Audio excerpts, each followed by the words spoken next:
Omulabirizi w'Ekinkize Kanungu Reverend Dan Zoreka bw'abadde mu kusabira omwoyo gw'omugenzi Enoch Bahemurabusha ng'ono mukulu we yaliko Katikkiro wa Uganda Mama Mbabazi ku kyalo Nyamabale Nnyakikonye Kanungu alaze okunyolola ebyobufuzi ebigenda bijjamu okukubagana n'enjawukana. Anagambira ebiro lumanye biriho ebya Mbabazi kwesimba n'ebindi ebyo bitababagalisa mutibwe politics ezibizija kusi olunaku zigire ki ziwe.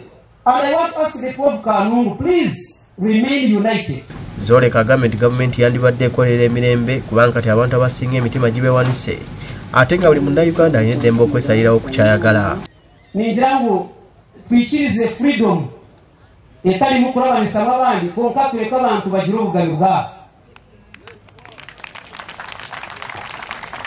Stop living in fear. Today people fail to talk. If I talk, they connect me to Mama Mbabazi. If the other one talk, they connect him to Basic. The other one talks, they connect him to Museveni. But we are all Ugandans. Ayogedde ne ku buli bw'enguzi obukyasa ensangi zino obuzingiddemu ne bannaddiini. Asiimye omugenzi okuzibula abakiga amaaso n'abagazisa okusoma. Ye Mama Mbabazi agambye nti mukulu we kitaawe wakubiri kubanga yamufudde kyali ku nsi. Agambye nti yamuzimira n'omusingi gw'atambulira kati. The pages of your book, Enoch, will never be closed. We'll remember you through the many people you have left behind, those you worked with that have fond memories of you. Agasseeko nti wakugenda mu maaso n'enkungaana ze oyinza okwebuuza ku balonzi ku nteekateeka ze z'okufunya kwa pulezidenti wa Uganda wadde nga yalemesebwa poliisi ku Lwokuna lwa wiiki ewedde. Okuziika Okuziika. No.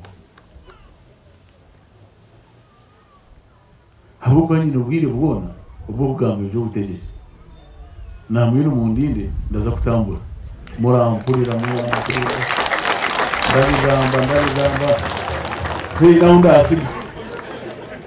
Mbabazi agambye nti ebyafaayo bya mukulu we byetaagisa okuwandiikamu ekitabo era ebyo byakoledde ekitundu kye.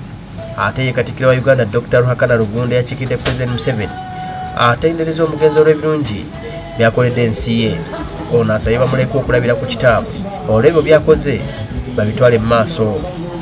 Elder with a lot of wisdom and his counsel shall be greatly missed. I trust that those he leaves behind shall emulate his legacy. Bahemurabusha yafiira ku myaka 86 mu ddwaliro ly'e Bwindi ku Lwokuna lwa wiiki ewedde gy'aludde ng'ajjanjabirwa nga yaziikiddwa olunaku lw'eggulo. Ali Waswa yakusakidde eggulye lino ku lwa Bukedde TV.